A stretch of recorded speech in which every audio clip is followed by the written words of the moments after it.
At T-Mobile, our critical mission is providing unparalleled 5G coverage for when connectivity is mission critical. Introducing T-Priority, America's best 5G network experience for first responders, even in times of congestion. More capacity, faster speeds, better coverage. T-Priority from T-Mobile, built for tomorrow's emergencies, ready today. Discover more at t-priority.com. For qualifying organizations on eligible rate plans, coverage not available in some areas and may be impacted by emergencies. You are tuned in to the Foul Weather Podcast, the forecast to your next successful hunt. Coming to you from the home office, Jack's Reef, New York. I'm Dr. Mike with the Foul Weather Podcast, and I'm going to detail how we develop our seasonal forecast to predict the coming duck migration season. Remember to follow us for free on Spotify or Apple Podcasts to get your weekly updates each Monday morning to know where and when ducks are migrating. The Foul Weather Podcast is the forecast to your next successful hunt. In this short episode, we are going to briefly detail the science that we use to make our seasonal forecasts, or how we make our forecast about the timing and intensity of duck migration for your coming duck season. Few people deny now that global temperatures are increasing. Those data are pretty strong. This is important because these changes can greatly influence the timing and intensity of duck migration to southern latitudes in the United States. These factors must affect duck hunting success and satisfaction, although I'd say that research on success and satisfaction based on changes in weather is, it's generally lacking. Some of my own research and some different independent assessments by others have shown that ducks are remaining farther north for longer periods of time during most winters. Okay, so global temperatures are increasing, but our winters continue to still be somewhat variable, albeit a little bit warmer. Some of them are severe, that sends ducks south with a lot of cold and snow at northern latitudes, and others are much more mild. To predict our winter weather during duck season, it's more than just about local North American weather that matters, though. Weather in distant areas such as Siberia can impact global climate systems and the winter weather we experience in North America and the United States. The location and amount of Arctic sea ice influences global atmospheric pressure systems and snowfall globally. Overall, Arctic sea ice extent has been declining rapidly as the planet warms. But interestingly, this also produces greater potential for substantial snowfall events in the northern hemisphere at very northern latitudes because the available open water and cold is enough to create substantial snowfall events in that region of Siberia. Specifically, open areas in the Barents and Kara Sea in the Arctic can create heavy snowfall in Siberia during October. In general, what happens is that a cold high-pressure system is created over Siberia if snow accumulates rapidly during that period. This in turn affects the polar vortex and potential for cold outbreaks into North America. Okay, so let's clear up what the term polar vortex actually means. Polar vortex actually means cold air in very concentrated circulation around the poles, and very little cold outbreaks in southern areas that would cause duck migration. Just think about the swirl of your toilet bowl.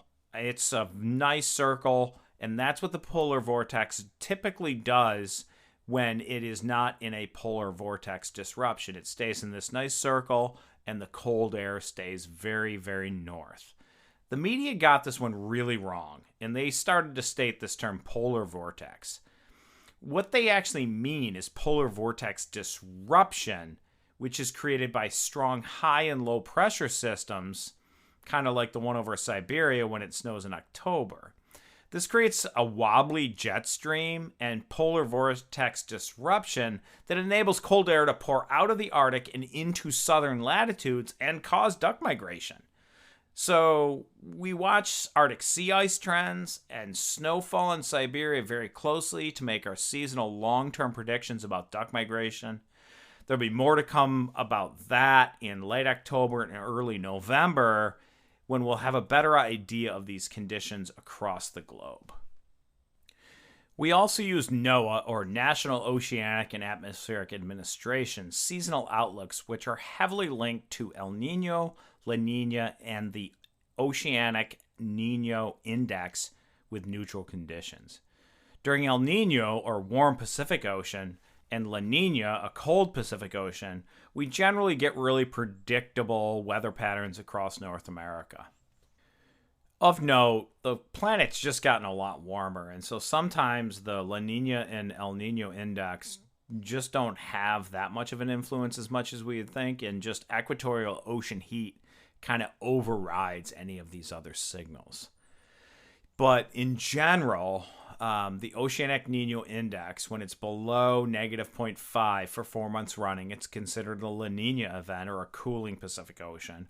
Or above 0.5 for 4 months running, it's considered an El Nino event. Between negative 0.5 and 0.5, it's considered an El Nino neutral event. And the Pacific Ocean temperatures have little effect on North American winter weather.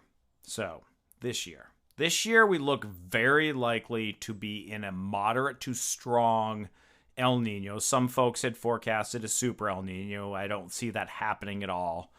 And this is probably going to greatly affect our winter weather. On a shorter term, we watch the Arctic Oscillation Index, or AO, which is the difference between Arctic atmospheric pressure and those towards the equator. In the positive phase of the AO, strong westerly winds move air off of the northwest coast of North America and keep that cold air out to sea. In the negative phase, westerly winds weaken and the cold Arctic air reaches farther south in North America and the U.S., gets colder in winter, which could be equivalent to pushing ducks farther south. My own research, along with leading climatologists, has shown that the positive phase of the AO during El Nino and La Nina events creates weather less severe and less likely for duck migration to southern latitudes. Whereas during the negative phase of the AO, duck migration towards our southern friends is more likely. So while El Nino, La Nina, and Arctic sea ice set up situations for predicting winter weather, many modifications exist seasonally. So that's a wrap, folks. There are other global nuances, but that summarizes much of the information that goes into the Foul Weather Podcast seasonal forecast. We produce a seasonal forecast near the beginning of October and again in late October or early November when atmospheric systems are in place that make December and January weather more predictable. Remember to follow us on Spotify or Apple Podcasts to get the weekly updates on migration from the Foul Weather Podcast each Monday morning on your drive to work. May your skies be filled and shoot straight, my friends.